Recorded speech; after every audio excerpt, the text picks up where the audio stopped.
Hi, welcome back to this video series on quadratic residues.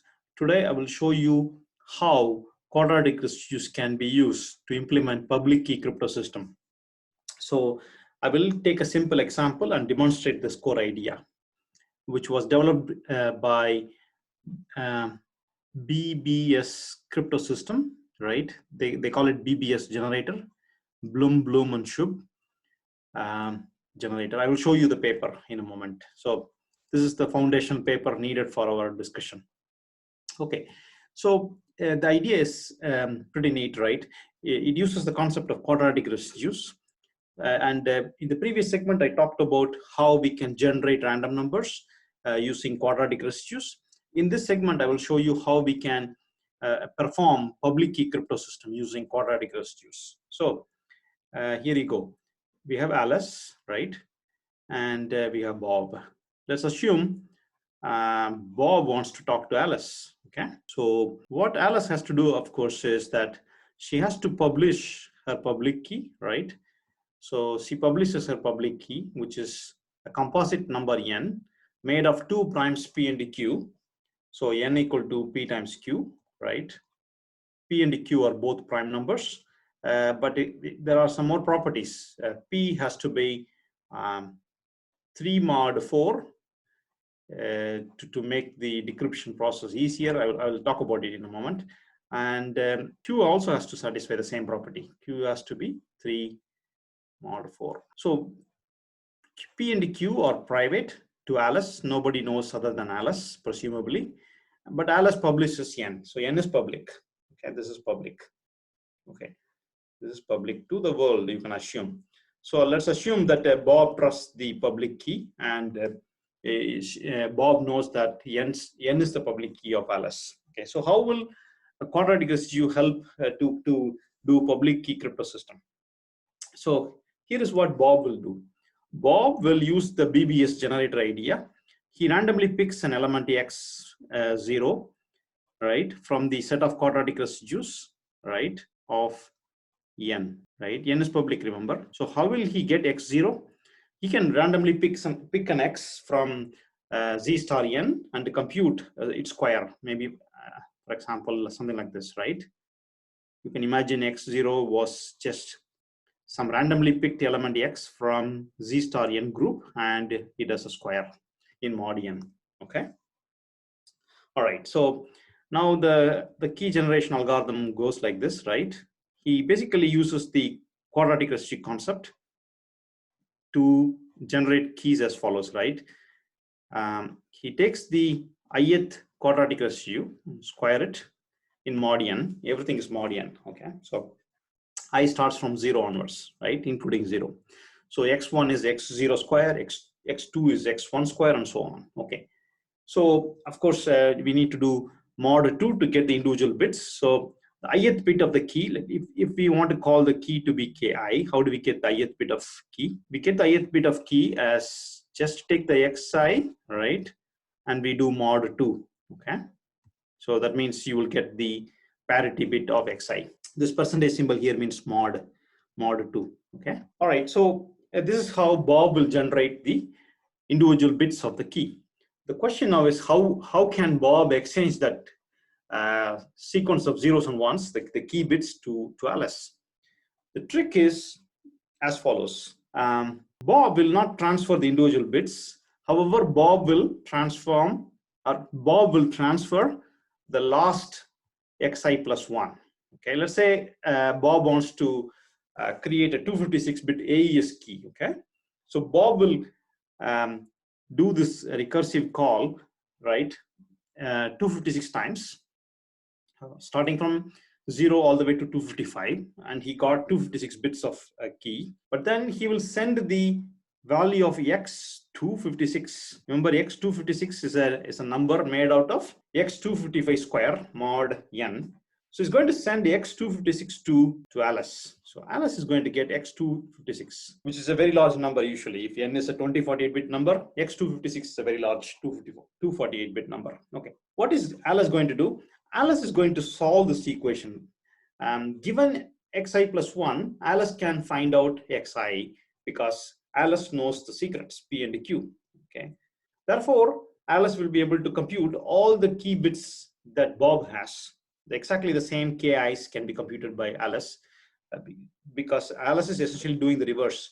She's taking the xk plus 1, right? Or xi plus 1, if you want to call that way, that's fine. And then she's going the backward direction. From xi plus 1, she's going to xi minus 1, and so on, all the way until she reaches x0. Okay. That means she reconstructed all the 256 bits of an AES key, for example. How will she know when to stop? That's a good question. So maybe they both agreed on the size of the key up front. Okay. That could be one way to let Alice know exactly how many steps backwards she has to go. Okay. Anyway, so there's one more thing you need to be careful here. We assume this channel where Bob is sending to Alice this X256 is only subject to sniffing. Nobody can tamper with it. If somebody can tamper with it, now they can inject some malicious data. That means Alice will be getting a wrong key. They may not be able to decrypt the data that is sent by Bob to Alice, but the key will be wrong on the Alice side. Okay, so if we assume that the channel is only sniffing, no tampering, then this public key crypto system works fantastically. It's basically like one-time pad idea. You're using the quadratic residue to generate sequence of zeros and ones, right? The random keys. But you don't send the random keys in a public channel, of course, but you send this enormous number, X256, which is made of, in this case, if your goal is to transfer a 256-bit AES key, for example, you can do that. It's not just 256 bits. You can do it for much larger key set. Remember this algorithm, the BBS algorithm that we are using to generate this model, right? This model allows us to generate very large keys. Okay, so it is beyond what RSA and other algorithms can handle. So that's one of the benefits. You can directly apply pseudo one-time pad idea, right? If Bob has a message M made of, say, 1,000 bits, or even make it more longer, say 10,000 bits, it's not possible in RSA to send it 10,000 bits unless you increase the key size drastically. But what we can do here is extremely simple. Bob can call this recursion 10,000 times, which is not expensive at all. And he will do this mod 2 to get 10,000 bits. So if his message is made of 10,000 bits, say, let's assume the message is made of 10,000 bits, right? On the Bob side, this is message M. And you have the key K, which is also another 10,000 bits, right? Which is coming from exactly from this algorithm, right? So you have now the message and the key. On the Bob side, you would be doing a XOR.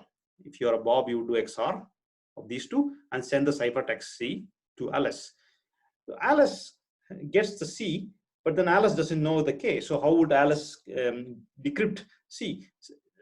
Alice can actually reconstruct the K exactly because Bob is sending the last number xi plus 1, right, to Alice. Alice will be able to go back all the way to x0, whatever size they agreed upon. Or she can just count the number of bits on the incoming ciphertext to decide how many steps she has to go back. And then she constructs the same key K as Bob used. Okay, now it's a simple one-time pad algorithm. Given C and a K, you can get the M. Okay, that's how this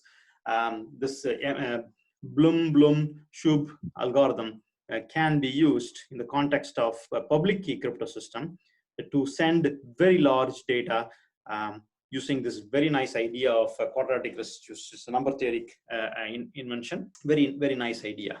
All right, I will show you a quick demo and then we'll wrap it up. So what you're going to see is a very simple implementation just for proof of concept, right? So I'm going to show the steps very quickly. Alice generates a key pair, okay? Public key and private key pairs. Of course, she will publish only the public key N. So everybody will be able to see the public key, including the attacker. Bob will use the quadratic residue algorithm I talked about, and we talked about it in the previous segment also, to generate a sequence of bits. These are our random key bits. I'm just making it extremely simple to show you only 10 bits are generated. Here I'm also keeping it extremely simple to generate 256-bit public key, which is really, really small, right? I'm doing it for the demo purpose. You should be using anything like 2048. It will take a few milliseconds to generate this, but for the demo, for video recording, it's okay to keep it small. Okay. All right. So once Bob knows the key size that he would like to generate, in this case, he wants to generate, say, only 10-bit keys. He will get that, and then he will not send the 10 bits, of course, to Alice. Alice has to reconstruct it. The algorithm to reconstruct is as follows. Remember, when you do the quadratic residue, you have a recursive formula. You send the last integer, very big integer xi plus 1. That's basically the CDS to Alice. If you are Bob, Alice will decrypt it using the private values P and Q and S, which is a number publicly exchanged by Bob. S is the xi plus 1 in the recursive formula. And all this loop is doing is going backwards. Given xi plus 1 reconstructs xi minus 1, and so on, all the way to x0, including x0. So on the Bob side, we can print the keys just to show you both Alice and Bob have the same key. Okay, Alice is generating keys, and Bob generated this 10-bit key, right? He didn't exchange this in the clear text, of course. He exchanged the number xi plus 1. From xi plus 1, attacker cannot get xi. That's because of the properties of quadratic residue and also the need to factor the number n and find the prime factors. So those are the two computational problems that are hidden inside this crypto system. Okay, with that assumption, you can send in plain text the xi plus 1 to Alice. Alice will apply this algorithm to reconstruct all the bits again, and you can see here Alice gets exactly the same bits, key bits Bob has. Okay, it's exactly the same, 00111 00101. So now both sides have the same key. Of course, now this is basically like a one-time pad idea, right? After Bob generates this key, actually, he can directly call XOR using one-time pad algorithm, right? Then the message itself will be XORed with it, and then Bob will be sending the ciphertext and the xi plus 1. Alice will be able to reconstruct the same key and recover the message. It's typical one-time pad algorithm, for example. Okay, so with this, we get to understand how the idea of quadratic residues can be used to construct a public key crypto system. Okay, this is basically the idea articulated in this paper, a scientific paper by Leonard Blum, Manuel Blum, and Michael Shub.